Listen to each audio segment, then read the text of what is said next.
Le CCCOD raconte Olivier Debré. 8e épisode, les signes paysages dessinés. Les recherches graphiques menées par Olivier Debré sont multiples, plurielles, mais organisées en séries pertinentes et bien identifiées qui s'étendent souvent sur plusieurs décennies.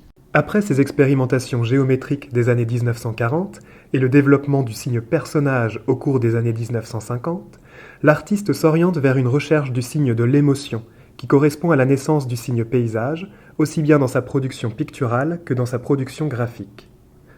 Ce basculement, généralisé à partir des années 1960, est déjà en gestation depuis 1953, comme le révèle le poète Bernard Noël lors de l'exposition de 1990 qu'il consacre au dessin jusque-là inconnu d'Olivier Debré. La donation Debré conservée au CCCOD comprend un certain nombre de signes paysages dessinés qui ont été restaurés et encadrés entre 2018 et 2021. Parmi eux, d'abord, ces deux encres sur toile, créées vers 1960. La composition, épurée et réduite au minimum, présente de simples traces d'encre noire flottant sur un fond neutre et vide.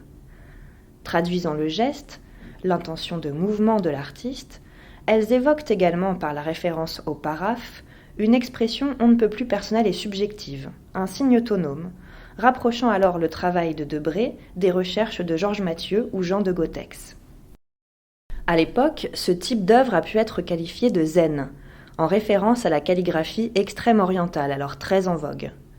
Cet écho toutefois n'est que strictement formel.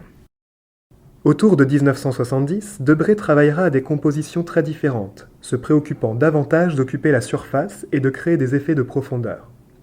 Le fusain, à la texture mate, se prête très bien à ce type d'effet de matière grâce à ses noirs denses et intenses.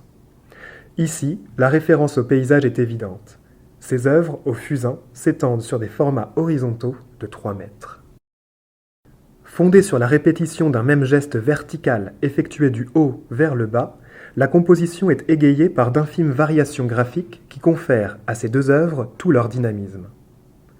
Olivier Debré expérimente ici deux procédés distincts, lui permettant d'animer ses compositions. Il procède d'une part à un recouvrement presque systématique du support, la densité étant encore renforcée par contraste à l'aide d'étroites zones de réserve permettant de reconstituer visuellement la trace de son geste. D'autre part, il répète son geste de façon à créer un effet vibratoire qui vient rythmer la surface de l'œuvre. Cette série à l'encre présente différentes variations rythmiques à partir d'une simple trace en arc de cercle, se répétant depuis la ligne médiane verticale vers les bords. Les lignes courbes, traces du geste de l'artiste, se propagent à la manière d'ondes au-delà des limites de la feuille de papier. Les compositions évoquent certaines toiles de l'artiste, datant de la fin des années 80 et du début des années 90. En particulier, certaines des esquisses réalisées à l'huile pour le rideau de scène de l'Opéra de Hong Kong en 1989, ou encore les recherches préparatoires pour l'édition d'un timbre en 1993. Conformément à la technique et à l'esthétique la plus courante dans son travail, ces 3 encres sur papier arche sont les témoins du geste effectué par l'artiste. Très sobre, ces traces noires s'inscrivent sur le papier blanc, magnifiant ainsi, par contraste, les importantes zones de réserve. Comme dans les grandes peintures allongées et épurées des années 1970-1980, où le vide, souvent coloré, est aussi important que la matière picturale appliquée en empattement, Olivier Debré élabore ici ses compositions en réfléchissant à la répartition des masses qui, bien qu'irrégulière, trouve un équilibre fragile. On observe là le même type d'expérimentation sur la répartition des masses. Ici, l'encre, s'inscrivant sur le format le plus allongé, rappelle davantage encore les signes paysages picturaux. Symptomatique du travail d'Olivier Debré, ces deux compositions témoignent d'une recherche d'expressivité fondée sur une absolue économie de moyens. Les éléments plastiques sont réduits à quelques formes sommaires, pointillés, traces, taches, qui se déploient souvent par groupe ou par vagues, un procédé que l'artiste avait mis en place dès les années 40 dans certaines de ses compositions géométriques d'après-guerre. Olivier Debré expliquait ainsi sa démarche vers le signe paysage. La touche n'est pas un signe, c'est une définition d'espace et de structure. J'ai l'intuition que les peintres abstraits pratiquaient sans le savoir une analyse paysagiste du monde. Le geste lui-même, tant qu'il reste un geste, est un paysage.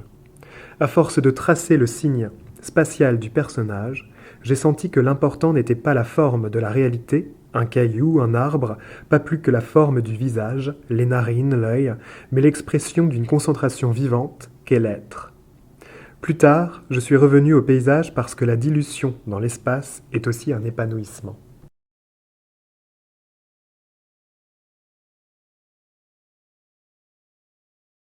Le Centre de création contemporaine Olivier Debré de Tours, donnant à découvrir des expositions d'artistes vivants et chargé d'accompagner la production de nouvelles œuvres, conserve aussi depuis 2016 des œuvres issues d'une donation Debré, 5 toiles monumentales et 150 œuvres graphiques.